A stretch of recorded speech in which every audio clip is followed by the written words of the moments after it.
نکاح بڑی عبادت ہے۔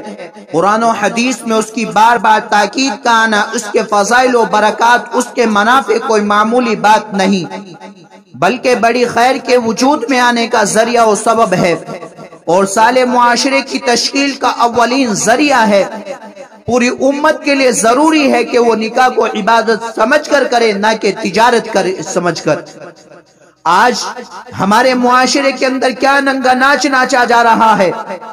اس وقت تو ہمارے سماج میں جو کچھ نکاح کے نام پر ہو رہا ہے وہ یقیناً قابل افسوس و ندامت ہے۔ ہماری نسلوں کے ذہن سے یہ بات بالکل ہی نکل گئی کہ نکاح عبادت ہے، بلکہ اب تو نکاح و شادی بہت سے غیر اسلامی رسومات و بدعات کا نام ہے۔ مثلا منڈا ہے، بارات، منگنی، سلامی، گانا بجانا، بھاج، جہیز، سہرے اور گجرے جیسی رسمیں ادا کی جاتی ہے، یا نئی نئی فرمائشیں، مطالبے پورے کرنے کو شادی کہتے ہیں۔ ساری رات جب تک ہم اپنے محلے اور اپنے پڑوس والوں کی نیند حرام نہ کرتے، تب تک ہمارے گھروں کے اندر شادیاں نہیں ہوتی۔ جب تک میرے گھر کے اندر ڈھول ڈی جے آج کل نہ بج جائے، تب تک میرے گھر کی شادی نہیں لگتی۔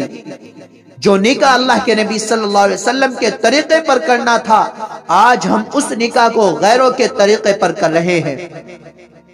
جو نکاح اتنا سستا تھا کہ سب سے زیادہ آسان تھا، آج ہماری قوم نے اس کو اتنا مشکل بنا دیا کہ نہ جانے کتنی ہی بہن بیٹیوں کی عمریں یہ مہنگائی اور یہ رسومات چھین چکی ہے۔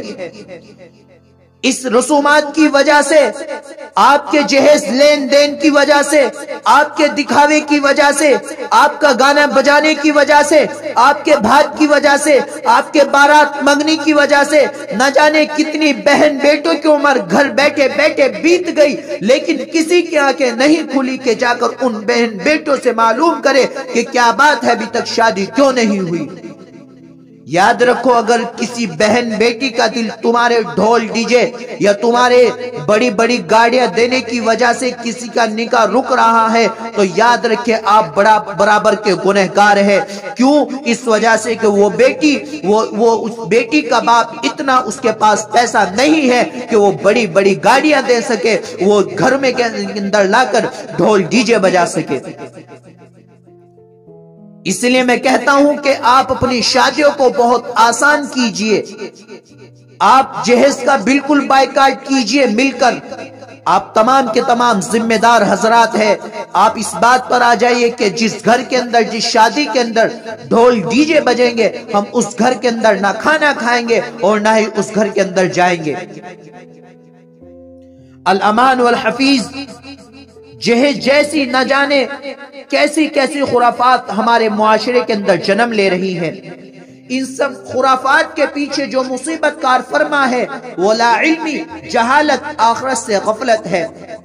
دوسری قوموں کی حرص، زمانے کے حالات سے حد سے زیادہ متاثر ہونا، احساس کمتری کا شکار ہونا، اپنی غربت دوسروں پر لادنے کی کوشش، بے جا دکھاوا اور ریاکاری، اللہ کی ذات سے ہونے پر یقین میں کمزوری۔